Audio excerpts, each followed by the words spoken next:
Puji Tuhan, salam sejahtera dalam kasih Kristus. Hari ini libur, mestinya banyak yang hadir ya. Ternyata banyak yang libur ya, banyak yang libur. Ada sukacita? Saya percaya yang hadir pada malam ini adalah orang-orang yang bersukacita dan orang-orang yang rindu akan berkat Tuhan ya, amin. Anak-anak juga banyak tapi saya percaya mereka juga rindu diberkati Tuhan ya. Yang biasanya nggak bisa hadir, malam ini bisa hadir, itu juga semua pimpinan Tuhan. Malam ini saya mau bicara firman Tuhan tentang peringatan dari Tuhan. Artinya gini, kita peka terhadap suara Tuhan, peka terhadap keadaan. Ya, peka terhadap suara Tuhan, peka terhadap keadaan sekeliling kita gitu. Ini zamannya udah kayak apa nih gitu. Apakah kita mesti santai-santai aja gitu. Kan kalau kita dengar wah zaman akan semakin susah. Jangan santai, mari bergiat. Kita kumpulkan untuk nanti kalau masa kesusahan datang kita punya stok beras, kita punya stok, kita punya simpanan duit misalnya begitu. Kan itu udah banyak gitu sekarang ya seminar-seminar, ceramah-ceramah yang seperti itu. Nah, berarti kan kalau ada peringatan-peringatan seperti itu kan artinya kita juga jangan abaikan gitu ya. Tapi kita juga mesti peka terhadap suara Tuhan. Apa yang Tuhan mau. Nah, peringatan-peringatan itu saya beberapa hari yang lalu saya ada post di sini di Renungan Pagi tentang kapal Titan ya. Ada yang dengar enggak? Ada yang baca enggak tuh Renungan Pagi itu? Ya, tapi saya lihat banyak yang baca gitu ya. Kapal Titan itu adalah kapal wisata untuk kapal selam nih ya. Ini bukan kapal-kapal yang kayak cruise gitu, bukan. Ini kapal selam wisata untuk mengunjungi area tenggelamnya kapal Titanic. Nah, kapal Titanic sendiri ketika tenggelam kenapa? Ada yang tahu enggak? Sebelum kapal itu tenggelam, nabrak gunung es kan ya. Nah sebelum kapal itu tenggelam nabrak gunung es udah ada peringatan sebetulnya. Di sana itu ada gunung es tapi nakoda tidak mau dengar. Dia tetap dengan keyakinan dia tetap jalan terus akhirnya nabrak itu gunung es gitu ya. Karena ada peringatan dia tidak mau dengar. Nah lalu Titan kapal selam wisata ini bukan main-main loh. Penumpangnya hanya 5 orang. 5 orang itu adalah konglomerat, orang-orang kaya, ya boleh dibilang super kaya.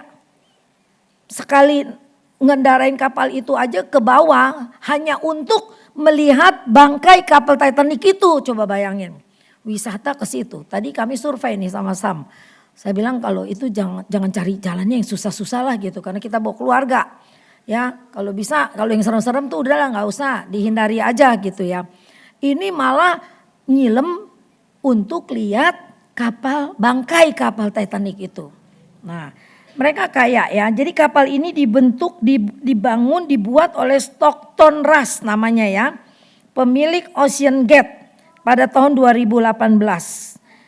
Pada waktu itu dia sudah diperingatkan nih si Stockton gitu ya. Kan bilangnya nggak Stockton gitu. Stockton Rush ini dibilangin oleh David Lockridge. Ya, direktur operasional kapal itu. Bahwa Titan itu kapal selam yang dipakai untuk melihat keadaan Titanic. Bangkai Titanic itu belum layak untuk menyelam. Karena belum memenuhi, mungkin layak tapi dia belum memenuhi standar keamanan yang harus diikuti sebetulnya.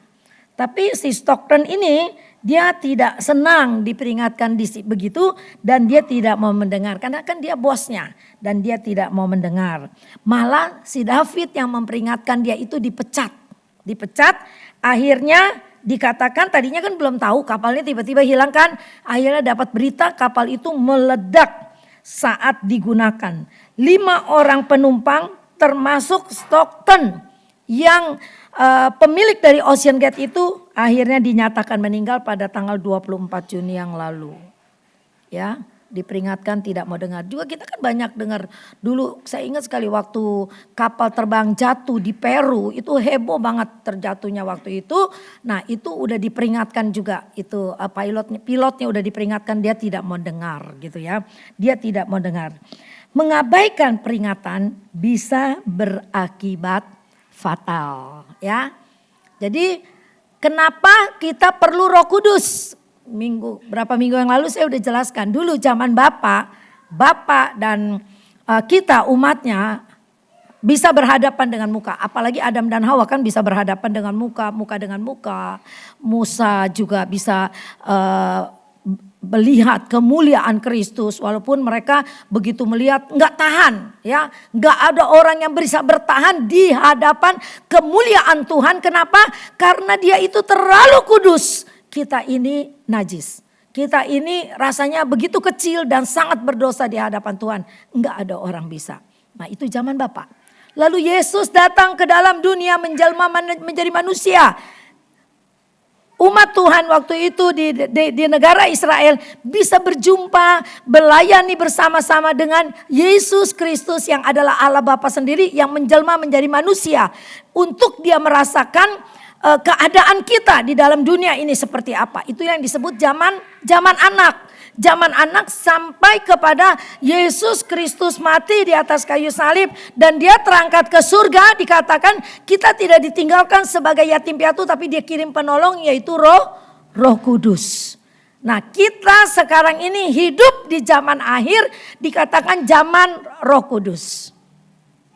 Nanti Yesus akan datang kembali kedua kalinya untuk mengangkat orang-orang kudus bersama-sama. Yang mati di dalam Tuhan, yang setia sampai mati dibangkitkan dulu. Setelah itu orang-orang kudus yang masih ada di sini diangkat langsung dalam kemuliaan. Selebihnya akan masuk dalam masa antikris. Tahan apa enggak bisa ada orang yang bisa prediksi. Sekarang aja keadaan yang seperti begini udah banyak orang-orang yang imannya runtuh. Ya, kita bisa ketemu dengan orang-orang, ya dulunya dia tuh Kristen, dulunya dia tuh Katolik, sekarang menjadi Buddha. Dia itu dulunya agama Kristen, tapi dia tuh sekarang udah jadi mu'alaf. Ya, sekarang aja nih udah nggak kuat, udah banyak yang runtuh dan tidak mau dengar peringatan-peringatan Roh Kudus. Maka kita perlu Roh Kudus. Kita perlu cari itu ketuangan Roh Kudus dan kita mesti alami. Kenapa? Karena dialah yang akan mengingatkan kita akan sekeliling kita yang jahat. Dia Roh Kudus itu yang akan mengingatkan kita. Maka di dalam gereja Pantekosta diajarkan terus tentang Roh Kudus. Karena dialah penolong bagi kita. Dialah roh kebenaran itu yang mengingatkan kita akan kebenaran. Roh Kudus itulah roh yang memberikan kepada kita kepekaan. Jangan lakukan itu. Engkau kan anak Tuhan. Jangan lakukan itu. Engkau kan pelayan Tuhan. Jangan lakukan itu. Engkau kan hamba Tuhan. Dia yang akan memperingatkan kita. Maka kita tidak boleh abaikan Roh Kudus. Tanpa Roh Kudus kita akan jatuh, sebab kita tidak akan ada peringatan-peringatan lagi. Seperti orang-orang yang sudah diperingatkan, kan ada banyak juga. Nanti contoh-contoh di Alkitab, orang-orang yang diurapi Tuhan, akhirnya dia jatuh dalam dosa, diperingatkan tidak mau bertobat, maka akhirnya tidak ada kesempatan lagi untuk memperbaiki atau mendapat pengampunan dari Tuhan. Ya, jadi kita mesti mengerti firman Allah. Mungkin kita nggak bisa mengerti panjang lebar, tapi mengertilah dikit inti-inti dari kekristenan kita. Inti-inti dari pengiringan kita kepada Tuhan. Bahwa bukan kita hanya ikut-ikutan orang nih. Ini ada nih, kita ada di gereja. Iya, dia rajin loh di gereja. Berapa banyak orang yang rajin ke gereja tapi perbuatannya nggak lebih baik dari orang dunia. Saya pernah mengikuti sebuah kejadian sampai ada komentar begini. Orang dunia lebih baik dari dia. Dianya itu siapa? Orang yang selalu ada di rumah Tuhan. Bukan anak Tuhan ya, kalau saya nggak berani bilang anak Tuhan yang seperti itu. Orang yang selalu ada di rumah Tuhan. Nah, firman Tuhan ada juga banyak peringatan-peringatan ketika kita datang ke rumah Tuhan, kita duduk seperti ini. Seringkali ada peringatan-peringatan dari firman itu kepada kita. tinggal kita mau terima gak firman itu. Bukankah banyak kali kita abaikan firman itu? Kita gak sadar nih, kita udah abaikan firman. Ketika kita abaikan firman, sebetulnya kita sedang menolak firman tanpa kita sadari. Nah, peringatan pada malam ini adalah jangan sampai kita rajin ke gereja tiap Kamis ada, tiap Minggu ada, tiap di kamu guru sekolah minggu misalnya ada. Itu bukan jaminan keselamatan. Ketika hubunganmu dengan Tuhan, relasimu dengan Tuhan tidak baik. Kan ada banyak orang rajin melayani, apalagi kalau dibayar, getol banget. Jangan sampai nggak melayani, karena kita hilang penghasilan gitu kan. Intinya kalau dibayar nggak jadi masalah, dibayar itu kan berkat untuk pelayanan dia. Tapi kalau kita menitik dirikan kita seperti itu, kita akan rugi besar. Karena apa? Kita cuma melayani di luar tapi relasi dengan Tuhan tidak ada. Nah, ketika kita masuk ke gereja, kita disambut tadi oleh Ricky dan Sinta sebagai penyambut tamu pada malam ini. Disambut dengan jabatan, disambut dengan senyuman. Makanya penyambut tamu dipilih orang yang murah senyum. Kalau ada orang Rusia di sini, saya nggak pilih karena orang Rusia nggak boleh tersenyum. Ingat cerita khotbah saya, orang Rusia kalau sering tersenyum, kayak saya ini berbahaya, bisa dianggap nakal, bisa dianggap gila, setengah gila, ada gitu gila enggak gitu ya. Jadi buat mereka makanya kelihatan sangar-sangar ya, Putin gitu kan nggak pernah tersenyum, jarang banget tersenyum. Kalau tersenyum juga di hal-hal yang tertentu. Tapi kita di gereja diajar senyum, disambut dengan ramah. Tapi di dalam Alkitab ada sebuah perintah Tuhan kepada Yeremia. Bahwa orang-orang yang datang ke bait Tuhan disambut. Tapi bukan disambut dengan senyuman dan jabatan tangan. Yuk kita baca. Yeremia pasal yang ke-7. Yeremia pasal yang ke-7 ayat 1 sampai 15. Kita baca sama-sama supaya kita mengerti cerita itu. Yeremia 7. Yuk kita berdiri, kita baca semuanya. Yeremia 7 ayat 1 sampai 15. Ada banyak peringatan-peringatan dari firman Tuhan yang boleh menjadi contoh bagi kita. Perempuan dan laki-laki ya. Perempuan yang pertama, yang kedua laki-laki. 2, 3. Firman Tuhan, 2, 3. Firman yang datang kepada Yeremia daripada Tuhan bunyinya,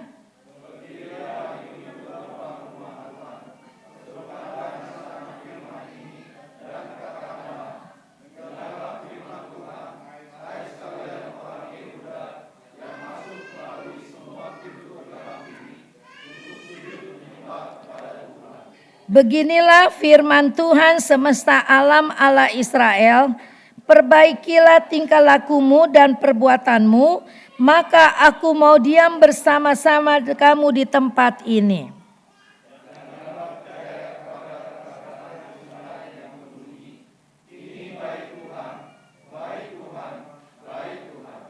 Melainkan jika kamu sungguh-sungguh memperbaiki tingkah lakumu dan perbuatanmu, jika kamu sungguh-sungguh melaksanakan keadilan di antara kamu masing-masing,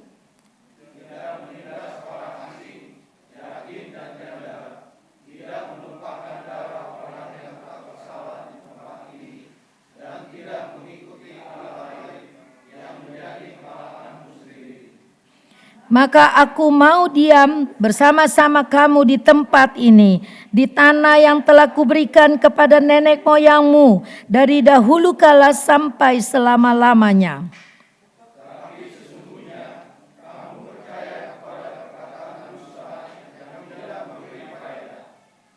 Masakan kamu mencuri, membunuh, berzina, dan bersumpah palsu, membakar korban kepada Baal, dan mengikuti ilah lain yang tidak kamu kenal?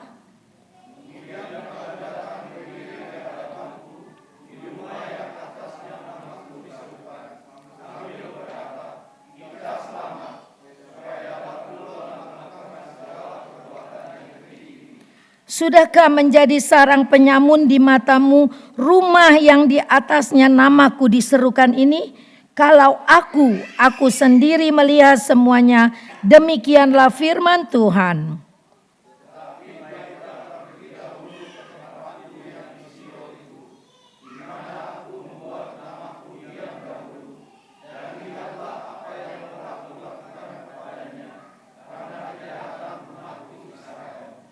Maka sekarang oleh karena kamu telah melakukan segala perbuatan itu juga, demikianlah firman Tuhan. Dan oleh karena kamu tidak mau mendengarkan, sekalipun aku berbicara kepadamu terus menerus, dan kamu tidak mau menjawab sekalipun aku berseru kepadamu.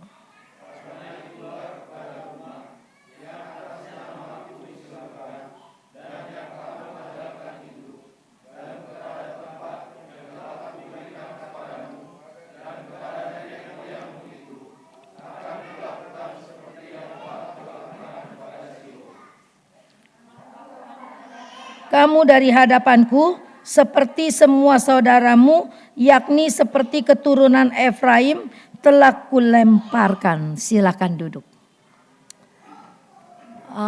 Ini firman cukup keras, ya, cukup keras. Jadi Yeremia disuruh berdiri di pintu gerbang seperti Riki dan Sinta tadi, bukan untuk menyambut mereka dengan jabatan dan senyuman, tapi menyambut mereka dengan teguran. Ya, tadi yang kita baca itu ayat-ayatnya, teguran apa yang disampaikan oleh nabi?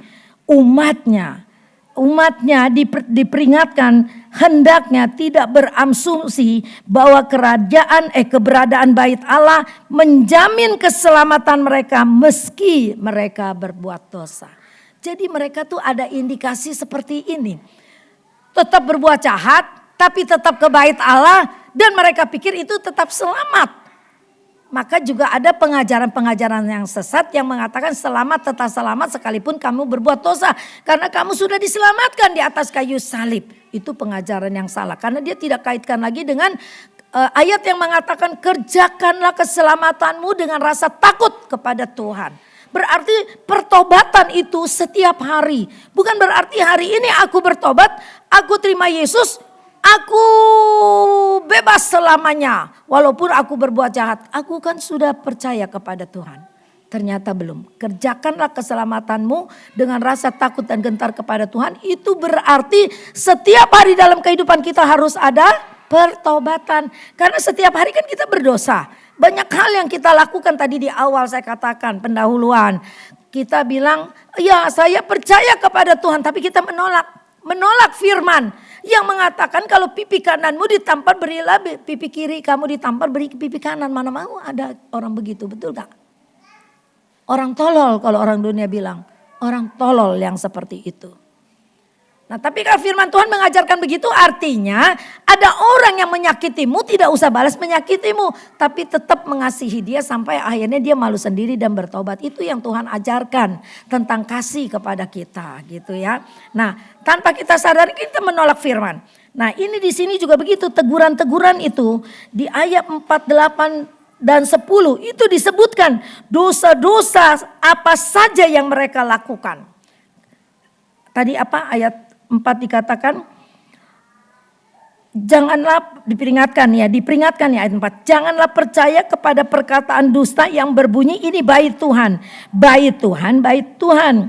Melainkan jika kamu sungguh-sungguh memperbaiki tingkah lakumu dan perbuatanmu. Jika kamu sungguh-sungguh melaksanakan keadilan di antara kamu masing-masing. Ini peringatan yang Yeremia harus sampaikan kepada jemaat. Karena mereka suka menindas orang asing, mereka suka menindas anak yatim piatu ayat 6 ya. Terus mereka melakukan di sini ayat 6 diperingatkan terus untuk tidak menindas orang asing, anak yatim atau janda, tidak menumpahkan darah orang yang tidak bersalah di tempat ini dan tidak mengikuti ilah lain yang menjadi kemalanganmu sendiri. Artinya mereka melakukan apa yang firman Allah katakan. Peringatkan melalui Yeremia jika kamu sungguh-sungguh memperbaiki tingkah lakumu, tidak menindas orang asing, artinya kamu mengasihi orang asing, yatim dan janda, kamu juga tidak menumpahkan darah orang bersalah, itu yang Tuhan mau, tidak mengikuti ilah lain, percaya kepada ilah-ilah lain. Nah sekarang ini kan saya bilang banyak pendeta kayak dukun, orang bangga. Dia bisa tahu masa lalu lu. Memang dulu ada orang yang karunia seperti itu. Tapi sekarang ini itu dijadikan untuk orang bertanya. Sampai dia duduk orang bertanya. Bagaimana bolehkah saya sembahyang buat orang yang 40 hari. Oh, dia sudah sejauh mana, dia ada segini. Jadi akhirnya kita mempercayai hal-hal adat istiadat yang seperti itu, padahal firman Allah tidak mengajarkan kita seperti itu. Untuk kita tidak mengikuti ilah lain itu apa? Ya berhala-berhala. Kita lebih senang dengan kesukaan kita, sehingga kalau ada ibadah nggak usah, gue lagi senang main game gitu. Aku lagi senang nonton sinetron. Ada ibadah hari Kamis abaikan, ada ibadah hari Minggu abaikan. Aku lagi gandrung dengan ini itu yang menjadi kesenangan kita. Itulah ilah lain. Ya, jadi dosa yang berkaitan dengan Tuhan dan dengan sesama yang mereka lakukan tanpa mereka sadari. Terus katanya memberi kesaksian dusta. Ya kan ayat 4 diperingatkan, jangan percaya kepada kesaksian dusta. Berarti ada saksi-saksi dusta nih di antara umat, begitu kan. Nah, kemunafikan ketika Tuhan mencela ahli Taurat, orang-orang Farisi, ya. Kamu munafik seperti kuburan yang dilabur putih. Luarnya bagus tapi dalamnya busuk. Itu kemunafikan itu yang ditegur Tuhan itu di mana? Di jalanan, di pasar, di bioskop? Bukan loh. Di antara umat Allah. Jadi kemunafikan itu ada di antara umat Allah. Dibungkus dengan senyuman dan kehadiran kamu dan orang berpikir kamu baik. Bukan berarti saya mengatakan kamu semua di sini jahat. Kalau kamu jahat berarti aku jahat, betul nggak? Jadi kalau kita yang ada di sini kita berusaha untuk menjadi lebih baik, maka kita belajar firman Tuhan ya. Jangan sampai kita meniru, itu udah biasa gereja itu, wow begini ya. Enggak, kita punya ciri khas sendiri. Artinya gini, kita punya standar hidup sendiri. Standar hidup kita adalah firman Allah. Yang kita lakukan adalah berdasarkan firman Allah. Oh, firman Allah bilang begini, ya kita ikutin lah begitu. Itulah standar hidup kita gitu ya. Terus yang ditegur oleh Tuhan melalui Nabi Yeremia adalah mereka melakukan dosa, mereka merasa aman masuk ke dalam bait Allah. Makanya ayat ke-6 katakan gini. Ayat keberapa tuh yang dikatakan?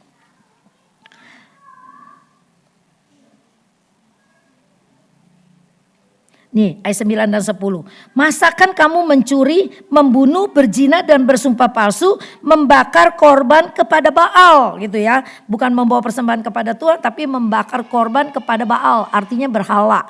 Lalu dan mengikuti ilah lain yang tidak kamu kenal. Orang bilang dia orang pintar, kita percaya. Itu ilah lain. Ayat 10. Kemudian kamu datang berdiri di hadapanku, kata Tuhan. Kamu datang berdiri di hadapanku di rumah yang di atasnya namaku diserukan sambil berkata, kita selamat. Supaya dapat pula melakukan segala perbuatan yang keji. Ngeri ya, hidup yang seperti ini sangat mengerikan. Hidup yang seperti ini sangat mengerikan. Maka kalau saya baca ini saya ingat begini ya. Ada hamba Tuhan melakukan pelecehan seksual selama 28 tahun kepada anak yang dia angkat anak oleh dia. Waduh. Tiap hari dia melayani pekerjaan Tuhan. Nah inilah kira-kira firman itu bilang seperti itu. Melakukan kejahatan tapi kamu berdiri di hadapanku dan kamu mengatakan kamu selamat, padahal perbuatanmu itu perbuatan yang keji. Ngeri ya. Mungkin kita bilang di sono. Tapi kalau kita lihat sekarang ini, kita dengar berita di media sosial atau melalui TV atau melalui radio.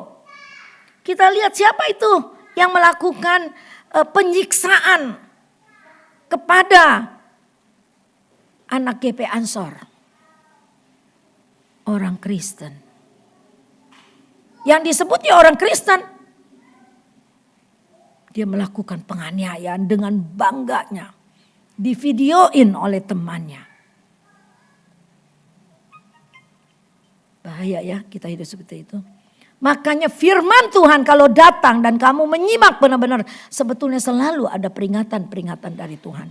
Jadi kalau Yeremia diutus oleh Tuhan. Berdirilah di pintu gerbang rumah Tuhan, serukanlah di sana firman ini dan katakanlah, dengarkanlah firman Tuhan hai sekalian orang Yehuda yang masuk melalui pintu gerbang ini untuk sujud menyembah kepada Tuhan. Itu juga peringatan untuk kita pada malam ini. Kalau engkau datang dari rumah, datang masuk melalui pintu gerbang Tuhan. Bukan karena supaya kita dilihat orang, kita ini holy. Tapi memang kita mau hidup holy, kita mau hidup suci, kita mau hidup kudus. Karena apa? Karena kita memang belum kudus. Ya, kita mau hidup kudus karena kita belum kudus. Kita mau hidup suci karena kita belum suci. Ada banyak dosa yang masih kita lakukan, baik disengaja maupun tanpa disengaja. Sebab itu kita perlu berubah. Kita perlu bertobat. Kita perlu, firman Tuhan katakan, karena itulah ayat 14. Karena itulah kepada rumah yang atas namaku diserukan dan kamu andalkan, dan kepada tempat yang telah kuberikan kepadamu dan kepada nenek moyangmu itu akan kulakukan seperti yang kulakukan. Oh, ini hukumannya bila tidak mau mendengarkan, ayat 13. Bila tidak mau mendengarkan, maka sekarang oleh karena kamu telah melakukan segala perbuatan itu juga, demikianlah firman Tuhan, oleh karena kamu tidak mau mendengarkan, sekalipun aku berbicara kepadamu terus menerus. Artinya ketika firman disampaikan, kita dengar tapi lewat, masuk kuping kanan keluar kuping kiri, dan kamu tidak mau menjawab sekalipun aku berseru kepadamu. Ayat 14 katakan, ayat ke-15, aku akan melemparkan kamu dari hadapanku seperti semua saudaramu, yakni seluruh keturunanmu Efraim telah kulemparkan. Kalau kita baca, Raja Saul adalah raja yang diurapi Tuhan. Dia pilihan bangsa Israel karena Israel menginginkan seorang raja, maka dipilihlah Saul. Nah, ketika Saul menjadi raja, dia menjadi sombong, dia lupa diri, Roh Allah meninggalkan dia. Kita baca di sini nih, ada di dalam berapa entar dulu ya. 1 Samuel 31, kita lihat sebentar. 1 Samuel 31, Raja Saul. Ketika dia menjadi raja, dia sudah keluar dari jalan Allah. Dia diperingatkan tapi dia tidak mau dengar. Ya, dia tetap sombong. Malah yang sebetulnya persembahan kepada Allah yang harus dilakukan oleh imam besar, ya dia gak sabaran nunggu Samuel datang kelamaan, dia lakukan sendiri. Dia melakukan kesalahan yang fatal karena dia tidak mau dengar peringatan. Akhirnya dia, nanti kita lihat akhir hidupnya kalau orang yang tidak mau dengar. 1 Samuel, coba baca ini 31 ayat 1 sampai 13. Tapi kita baca ayat 4 aja ya, kepanjangan. Ayat 4. Lalu berkatalah Saul kepada pembawa senjatanya, hunuslah pedangmu dan tikamlah aku supaya jangan datang orang-orang yang tidak bersunat itu menikam aku. Musuhnya jangan datang, dia udah kalah nih, Saul udah kalah nih. Udah jadi udah pasti tertangkap dan akan mati. Jadi dia merasa gengsi, mati di tangan musuh, lebih baik dia bunuh diri. Dia bilang, dia suruh pengawalnya, hunus, bunuhlah aku. Ya, tetapi pembawa senjata itu tidak mau karena ia sangat segan, masih menghormati raja. Kemudian Saul mengambil pedang itu dan menjatuhkan dirinya ke atasnya. Nah, inilah orang yang tidak mau mendengarkan peringatan. Ya, dia udah melakukan kesalahan, kan seharusnya Saul itu bertobat. Oh iya, aku sudah melakukan kesalahan. Yang seharusnya persembahan itu dilakukan oleh seorang nabi yaitu Samuel. Tapi aku nggak mau nunggu, kelamaan nungguin dia. Aku kerjakan. Salah luar biasa, salah besar. Terus akhirnya dia berperang, dia kalah. Ketika dia kalah, dia kalau kalah kan pasti dijadikan bulan-bulanan. Iya gak, kalau yang musuh kalah kan mau disiksa, mau diapain. Aduh, saya pernah ke penjara Pol Pot di Kamboja. Itu ke tempat penjara di mana orang itu penjara. Ini kan badan saya misalnya segini. Ya penjara itu dibuat sebesar badan saya ini segini. Nih segini itu orang kecil banget. Gak ada semeter kali semeter itu. Itu penyiksaan yang luar biasa. Yang disiksa siapa? Orang-orang pinter yang menjadi saingannya si Pol Pot. Disiksa seperti itu. Nah, Saul nggak mau seperti itu. Akhirnya dia mati. Padahal kalau dia bertobat, pasti ada pembelaan Tuhan. Maka saya terlalu yakin akan pembelaan Tuhan. Siapapun yang menjelekkan kamu, siapapun yang mau menjatuhkan kamu, kamu berlutut di bawah kaki Tuhan. Jangan lawan. Jangan lawannya. Ada seorang ibu sedang berseteru dengan anaknya. Sampai saya 2 hari kemarin gak bisa belajar Alkitab. Saya lagi belajar, dia telepon anaknya. Wow. Terus saya bilang gini, itu ya oke nanti tante bicara sama mama kamu ya. Gini. Mamanya ketika saya mau nasihat, pusing, kepala saya pusing. Mereka yang berseteru kepala saya pusing. Zamannya tuh kayak gitu sekarang ini. Orang gak mau diperingatkan. Saya peringatkan, Bu, ini anakmu sebesar apapun dosa dia udah ampuni aja. Kepada anaknya saya bilang, itu mamamu yang sudah melahirkan, ikhlaskan saja. Gak bisa loh. Gak mau diperingatkan. Yang si ibu tidak mau diperingatkan, yang si anak tidak mau diperingatkan. Saya pusing, saya berdoa, Tuhan kasih saya hikmat. Ketika saya berbicara, minimal salah satu maulah dengar nasihat gitu. Terus keluarlah WA. Aduh, saya ngeri sekali baca WA-nya dari ibunya kepada, dia tidak kepada anaknya tapi dia WA kepada menantunya. Enggak pantas sekali seorang ibu yang rajin ke gereja, rajin puasa, rajin doa seperti itu ke menantunya. Untuk menjatuhkan anaknya sendiri. Ini ironis banget. Enggak mau dah. Akhirnya perang besar benar-benar terjadi karena tidak mau mendengarkan peringatan. Terus saya udah perang besar gitu, saya bilang anaknya, kamu bisa gak nurutin tante? Diam. Kalau kamu lawan dengan kata-kata kamu yang mungkin, saya bisa lebih kasar, saya bisa lebih dahsyat. Kamu gak beda dengan mamamu, kamu sama. Kalau mau dengar mau dengar nasihat tante, diam. Dia kagak balas akhirnya WA itu. Itu kalau dibalas pasti keluar segala macam perkataan yang tidak pantas untuk kita dengar, tidak pantas untuk kita baca. Kan kalau mau dengar peringatan, satu orang aja mau dengar peringatan, satu udah adem, satu panas, dia kan kayak orang gila panas sendiri. Saudara, kalau ada orang yang terus manasinmu, ya lu gila, lu lebih gila, lu jelek, lu lebih jelek. Monyet aja kalau jelek sama lu. Misalnya gitu ya. Kita beda gak sama dia? Sama jeleknya, sama gilanya, sama jahatnya. Tapi kalau kita dibilang, lu gila, lu jelek, biarin, diam aja.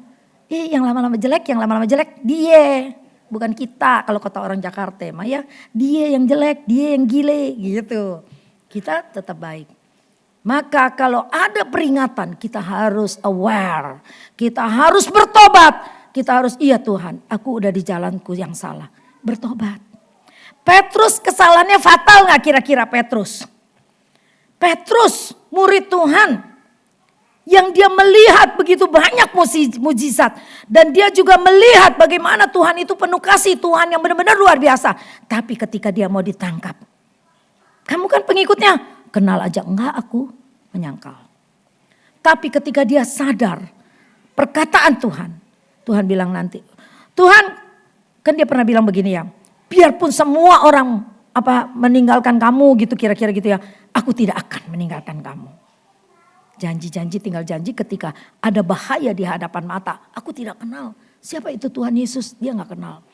Tapi Tuhan waktu itu berkata, sebelum ayam berkokok 3 kali, engkau menyangkal aku 3 kali. Nah ketika Petrus berkhianat kepada Tuhan. Dia bilang dia tidak kenal Tuhan Yesus. Ayam berkokok 3 kali. Dia sadar. Ini peringatan dari Tuhan. Dia bertobat. Dia nangis. Tuhan aku berdosa, aku tidak layak. Dia nangis, dia bertobat. Dan Tuhan pulihkan. Ketika Tuhan bilang, hai Petrus apakah engkau agape dengan aku? Ya, 3 kali kan dia bertanya. Ternyata di situ, itu Tuhan bertanya bukan lagi berdua 4 mata, enggak. Di hadapan murid-murid yang lain. Itulah pembelaan Tuhan. Tuhan sedang memulihkan keadaan Petrus. Waktu dia jatuh, dia merasa dirinya bersalah dan gak berlayak karena dia udah menyangkali Tuhan. Nah pertobatan yang seperti ini yang menyenangkan hati Tuhan. Dia akan pulihkan kita. Amin. Mengerti ya, saya harap kamu mengerti. Mungkin ada di antara kita pada saat ini engkau merasa terhina. karena engkau dilecehkan, engkau dihina oleh orang itu. Jangan khawatir. Kalau engkau sudah melakukan hal yang menyakiti hati Tuhan, bertobat. Tuhan, ampuni saya. Saya udah melanggar firman-Mu, tapi sekarang saya mau bertobat. Dan kamu diam, berdoa. Kamu lihat pembelaan Tuhan lebih luar biasa. Pengurus Shekhinah juga saya selalu bilang begitu. Tante ada di luaran begini-begini. Diam, doakan orang itu. Banyak orang yang laporan sama saya, wah kita diomongin ini. Diam. Yang penting kita kerja buat Tuhan. Kalau kita terus yang sini berkuar, ya sama aja kayak anjing menggonggong. Kan coba lihat ini anjing, kalau satu menggonggong, ini anjing saya kan dua nih ya. Si Joker menggonggong, si Queen ikut gonggong. Gitu. Kompak dia berdua, gonggong-gonggong. Tapi kita jangan kayak gitu, kita kan manusia yang punya hikmat. Ya kita punya roh. Jangan orang lain menggonggong masa kita ikut menggonggong. Janganlah, kita gak beda sama Joker dan Queen di rumah saya. Kalau yang belum kenalan boleh tanya Tante Nila. Saya mau kenalan sama Joker dan Queen. Siapa sih dia? Namanya keren. Itu Guguk ya, itu Guguk. Yang saya amat-amati perilakunya tiap hari KDRT di rumah saya. Istrinya yang namanya Queen galak luar biasa. Kalau diserang tuh sampai guling-guling loh itu suami. Aduh saya kalau udah lihat begitu ya, Joker, Queen. Tuhan jangan sampai ada Shekhinah yang seperti ini. Saya gak mau nih ada orang yang KDRT seperti begini. Rupanya kalau KDRT begitu ya, gitu ya. Maka biarlah kita peka terhadap suara Tuhan. Suara Tuhan melalui siapa? Firman Tuhan. Ada seorang, saya kan senang tuh ya kadang-kadang kalau misalnya pulang Shekhinah ini kan seger lagi udah habis mandi cuci muka semua. Saya belum bisa tidur, saya ingat firman saya kirim. Oh iya saya ingat kirim ke sini, saya kirim ke sini, saya kirim ke sini. Terus kadang-kadang dapat balasan seperti ini. Tante terima kasih ya, emang kamu belum tidur? Saya lagi gak bisa tidur, saya lagi galau, saya lagi kacau, saya lagi putus asa. Akhirnya gak tidur, kita teleponan. Itu roh Tuhan memimpin seperti itu. Ya, mari dekat sama Tuhan. Kalau ada Biston, kalau ada Dopus Shekhinah. Kalau kamu aktif di kaum ibu, ikutilah yang kaum ibu. Shekhinah juga ikuti. Itu doa itu indah walaupun cuma 1 jam. Kamu di rumah mungkin aduh mau tidur doanya paling ya 1 menit aja kali. 1 menit aja kalau bisa nyampe mendingan lah. Kadang-kadang gak sampai 1 menit, 30 detik udah amin. Katanya bingung apa yang mau didoain. Ada kan yang begitu, kita jangan seperti itu ya. Yang namanya saat teduh, engkau menyediakan waktu khusus dan berlutut doa di situ di hadapan Tuhan. Menyembah Dia dan bawa seluruh persoalanmu. Tuhan, aku percaya, aku mengandalkan Engkau dan Tuhan tolong aku. Ini saya lagi khotbah gini tiba-tiba kenapa yang duduk di situ Cipto sama Sela? Mestinya Handri dengan Giska. Oh di depannya ya. Nah kalau kamu gak datang, Tante oh Cipto gak datang. Kemana nih Cipto gitu kan ya. Ini saya lagi perhatiin satu-satu nih. Di mana nih Anda yang tidak datang nih ya. Dekat Samuel siapa nih yang gak datang gitu. Nanti waktu doa pagi itu juga jalan. Tuhan tadi yang di situ tuh gak datang. Oh si ini Tuhan engkau tolong dia. Indah kan? Nah itu indahnya doa. Pelihara hidup doa engkau peka terhadap Tuhan. Engkau melakukan kesalahan Tuhan gak marah. Tuhan gak hukum. Tapi Tuhan mau engkau bertobat dan kembali kepada jalan yang benar. Maka engkau akan dipulihkan. Bahkan ketika kita dipulihkan kita lebih daripada sebelum kita dipulihkan. Amin.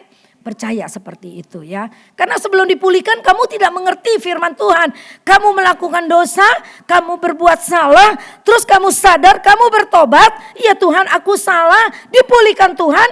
Maka pemulihan yang dari Tuhan itu lebih dari sebelum kamu dipulihkan.